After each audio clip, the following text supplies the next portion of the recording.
Square planar complexes हमेशा लो spin क्यों होते हैं? क्या high spin square planar complexes possible भी है? यही सब आज हम लोग पता करने वाले हैं। सो हेलो दोस्तों, वेलकम टू फॉस्टर केमिस्ट्री। तो पिछले वीडियो में मैंने आपको बताया था कि आखिर ये टेट्राहेड्रल कॉम्प्लेक्सेस हमेशा हाई स्पिन क्यों होते हैं और क्या ये लो स्पिन भी हो सकते हैं, और वो वीडियो मेरा वायरल चला गया था। यदि आपने वो वीडियो अभी तक नहीं देखा है तो आपने क्या ही देखा है। और आज हम लोग उसका sequel, that is why square planar complexes are always low spin, इसका रीजन देखने वाले हैं। चलिए शुरू करते हैं। तो देखिए, चाहे ये स्क्वायर प्लेनर हो या ये टेट्राहेड्रल हो, दोनों ही किसके अंडर आते हैं? That is coordination number 4। यानी कि यदि कोई मेटल कोऑर्डिनेशन नंबर 4 का कॉम्प्लेक्स बना रहा है, या तो वो स्क्वायर प्लेनर होगा या तो वो टेट्राहेड्रल होगा। यानी कि दोनों के बीच में एक कंपटीशन होता है कि कब कौन सा होगा। और इसी चीज़ को हम लोग एक्सप्लेन करते हैं with the help of a D scale. और ये जो डी स्केल है, ये आपको कोई नहीं बताएगा और ना ही ये आपको किसी बुक में भी मिलेगा। तो ध्यान से देखते रहिए क्या है ये डी स्केल। बहुत ही आसान सा चीज़ है ये डी स्केल। यहाँ पर ये होता है कि D0 से लेकर के आपके पास D10 तक का रहता है। तो कोऑर्डिनेशन 4 के केस में ज़्यादा हम लोग को देखना नहीं है।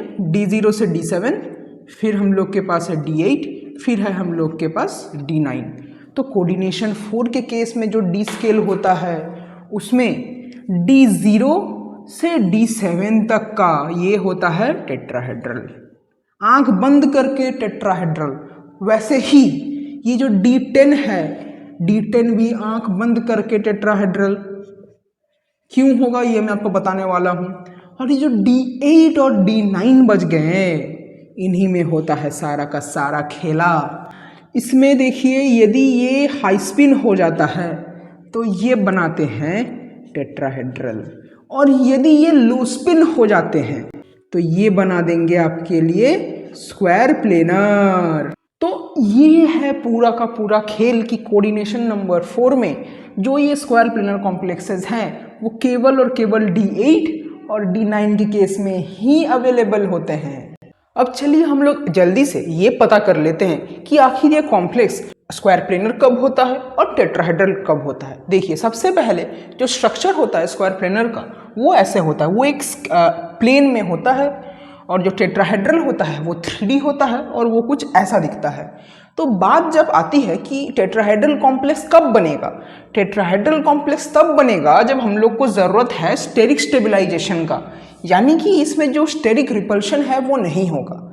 यानी टेट्राहेड्रल कॉम्प्लेक्सेस में ये स्टेरिक रिपल्शन ये होता ही नहीं है। मगर स्क्वायर प्लेनर कॉम्प्लेक्सेस में ये जो स्टेरिक रिपल्शन है इन दो लिगैंड्स के बीच में वो भर भर के होता है। ऐसा क्यों?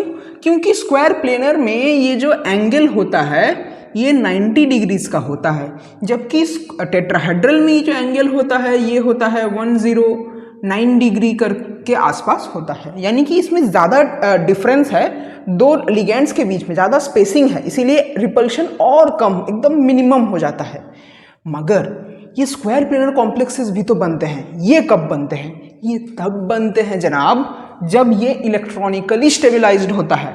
इसका क्या मतलब हुआ? इसका मतलब स्क्वायर प्लेनर कॉम्प्लेक्स तब बनते हैं जब ये CFSE का वैल्यू होता है हाई। तो जैसा कि मैंने आपको कहा था कि ये जो कॉम्प्लेक्सेस होते हैं जिसमें ये केसेस होते हैं जैसे D0, D1, फिर आपके पास जैसे कि D5 का हाई स्पिन, फिर आपके पास D10 और भी ऐसे कुछ कुछ जिनमें CFSE बहुत ही कम होता है या 0 होता है, उन केस में CFSE तो आपको मिलने से रहा।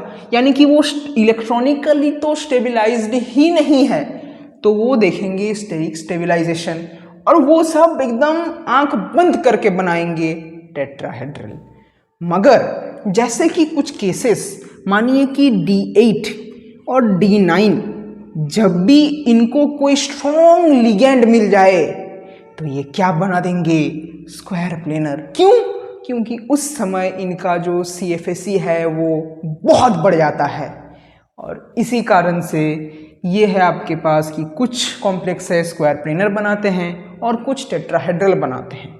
एक और इम्पॉर्टेंट बात, ये जो स्क्वायर प्लेनर कॉम्प्लेक्सेस है ये एक्चुअल में क्या होता है, ये होता है आपके पास Z एक्सक्लूडेड ज्योमेट्री। ध्यान दीजिए, ये आपको इंटरव्यू में भी पूछ सकते हैं या आपके कोई कॉम्पिटिटिव एग्जाम में भी पूछ सकते हैं कि ये स्क्वायर प्लेनर कॉम्प्लेक्सेस क्या है। ये है Z एक्सक्लूडेड ज्योमेट्री। इससे मैं क्या कहना चाह रहा हूँ कि इसका जो हाइब्रिडाइजेशन होता है उसमें कौन कौन से ऑर्बिटल्स इन्वॉल्व होते हैं। उसमें होता है S, आपके पास होता है Px, फिर आपके पास Py और आपके पास dx² माइनस y²। यानी कि इसमें Z तो है ही नहीं और इसीलिए हम लोग इसे बोलते हैं Z एक्सक्लूडेड ज्योमेट्री। तो अब हम लोग ये देखते हैं कि आखिर ये लो स्पिन होता क्यों है। ये जो स्क्वायर प्लेनर कॉम्प्लेक्सेस हैं इनमें आपको इन ऑर्बिटल्स का जो अरेंजमेंट होता है ये आपको दो टाइप के दिखेंगे, एक 3D के लिए, एक 4D और 5D के लिए। 3D के लिए जैसे कि मानिए आपके पास है निकल CN4 2- और 4D 5D के लिए जैसे मानिए आपके पास है जो एक कॉमन एग्जांपल है PtCl4 2-। तो अब हम लोग समझते हैं कि इनमें होता लो स्पिन क्यों है। देखिए, इनमें आपको ये 3 टाइप के डेल्टा मिलते हैं, डेल्टा 1, डेल्टा 2, डेल्टा 3। मैंने आपको टेट्राहेड्रल वाले वीडियो में ये बताया था कि जब जब ये डेल्टा ग्रेटर देन आपके पास पेयरिंग एनर्जी हो जाएगा तब क्या होगा, पेयरिंग होगा, और जब लेस देन पेयरिंग एनर्जी होगा तब पेयरिंग नहीं होगा। और इस केस में क्या होता है, ये जो डेल्टा 1 है ये तो बड़ा होता है पेयरिंग एनर्जी से, मगर ये जो डेल्टा 2 और ये डेल्टा 3 है ये छोटे होते हैं पेयरिंग एनर्जी से। यानी कि अब हम लोग इसमें इलेक्ट्रॉन भर के देखेंगे ये कैसे होता है। तो ध्यान से देखिए, इलेक्ट्रॉन फिलिंग अब हम लोग देखते हैं D8 के केस में। वो कैसे होगा, सबसे पहला इलेक्ट्रॉन जाएगा लोअर ऑर्बिटल्स में जैसे dxz dyz, तो यहाँ पहले जाएगा, फिर सेकेंड इलेक्ट्रॉन यहाँ जाएगा, फिर थर्ड इलेक्ट्रॉन कहाँ जाएगा, इसमें जाएगा या इसमें जाएगा। ध्यान दीजिए, डेल्टा 3 जो है वो लेस देन पेयरिंग एनर्जी है, यानी कि इसमें पेयरिंग नहीं होगा, तो ये ऊपर चला जाएगा। फिर जो चौथा इलेक्ट्रॉन है वो कहाँ जाएगा, ये डेल्टा 2 भी जो है वो भी लेस देन पेयरिंग एनर्जी है, तो चौथा इलेक्ट्रॉन चला जाएगा यहाँ। मगर ये delta 1 greater than pairing energy है, यानी कि पेयरिंग चालू होगा, तो पांचवा इलेक्ट्रॉन आएगा यहाँ, छठा आएगा यहाँ, सातवां आएगा यहाँ, आठवां आएगा यहाँ। इसी तरह से ये 4D 5D के केस में भी इलेक्ट्रॉन फिलिंग होगा। आप पहले इस वीडियो को पॉज कीजिए, खुद से ट्राई कीजिए और फिर वीडियो देखिए। तो सबसे पहला इलेक्ट्रॉन फिलअप होगा यहाँ, फिर आएगा यहाँ, फिर आएगा यहाँ, फिर यहाँ, तो 1 2 3 4 इलेक्ट्रॉन्स फिलअप हो गए। अब ये delta 1 greater than pairing energy है, यानी कि पेयरिंग पहले होगा, तो ये आएगा पांचवा इलेक्ट्रॉन, छठा इलेक्ट्रॉन, सातवां इलेक्ट्रॉन, आठवां इलेक्ट्रॉन। यानी कि D8 के केस में देखिए कि ये इसमें क्या हो रहा है, ये आपका लो स्पिन कॉन्फ़िगरेशन है। ये हाई स्पिन कब होता, जब ये इलेक्ट्रॉन यहाँ ना होके यहाँ होता है ना। आपको मैं इसका हाई स्पिन वाला केस भी एक बार दिखा देता हूँ, देखिए कैसे होता है। मानिए ये 3D वाला कॉन्फ़िगरेशन है, तो यदि इसमें हाई स्पिन होता तो कैसे हो, first electron, second, third, fourth, fifth, ये 6th, 7th, 8 हो गया आपके पास, तो 8 इलेक्ट्रॉन्स ऐसे फिलअप हो गए। तो इस केस में क्या होता, इसका CFAC कम होता, लेकिन क्योंकि हम लोग का ये लो स्पिन है इसीलिए इसमें CFAC बढ़ जाएगा। और मैंने आपको बताया था कि CFAC बढ़ा यानी कि इलेक्ट्रॉनिक स्टेबलाइजेशन बढ़ जाएगा, और इलेक्ट्रॉनिक स्टेबलाइजेशन जब बढ़ जाएगा तो वो स्क्वायर प्लेनर होगा। इसीलिए दोस्तों जो ये स्क्वायर प्लेनर कॉम्प्लेक्सेस हैं ये D8 और D9 के केस में ये स्ट्रॉन्ग लिगैंड के साथ ये लो स्पिन कॉम्प्लेक्सेस ही बनाते हैं। अब जो एक आखिरी क्वेश्चन बचता है कि ये स्क्वायर प्लेनर कॉम्प्लेक्सेस लो स्पिन तो होते हैं, मगर क्या ये ऐसा हो सकता है कि ये लो स्पिन ना हो, हाई स्पिन हो या कुछ और हो, तो वो चलिए हम लोग पता करते हैं एक बार। तो इसमें आपने ध्यान दिया होगा तो आपको पता होगा कि जब मैंने इससे पहले आपको उसका इलेक्ट्रॉन फिलिंग दिखाया था तो मैं वो आपको केवल D8 के बारे में बताया था, D9 तो मैंने बताया ही नहीं। तो D9 के केस में देखिए ध्यान से क्या होता है। मानिए कि हम लोग के पास एक कॉन्फ़िगरेशन है D9। अब D9 के केस में दो केस होता है, जैसे मैंने आपको बताया था। एक क्या होता है, आपके पास एक कोई वीक लिगेंड आ जाए, और एक क्या होता है कि आपके पास एक कोई स्ट्रॉन्ग लिगेंड आ जाए। तो दोनों के केस में ध्यान से देखिए क्या होता है। जब जब लिगेंड वीक फील्ड होगा तो उसमें ऑर्बिटल्स कौन से इन्वॉल्व होंगे, sp3।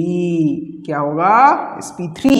मगर जब ये स्ट्रॉन्ग लिगेंड होगा तब उसमें ऑर्बिटल्स कौन से इन्वॉल्व होंगे बॉन्डिंग में, वो होगा आपके पास sp2d। क्या होगा, sp2d।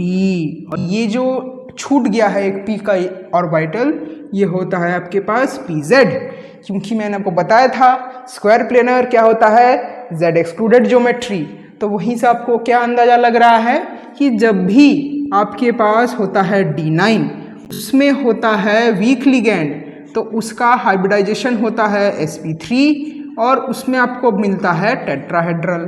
और जब भी इसमें आता है स्ट्रॉन्ग लिगेंड तो इसमें आपको मिलता है sp2d और इसका हाइब्रिडाइज और इसका ज्योमेट्री होता है स्क्वायर प्लेनर।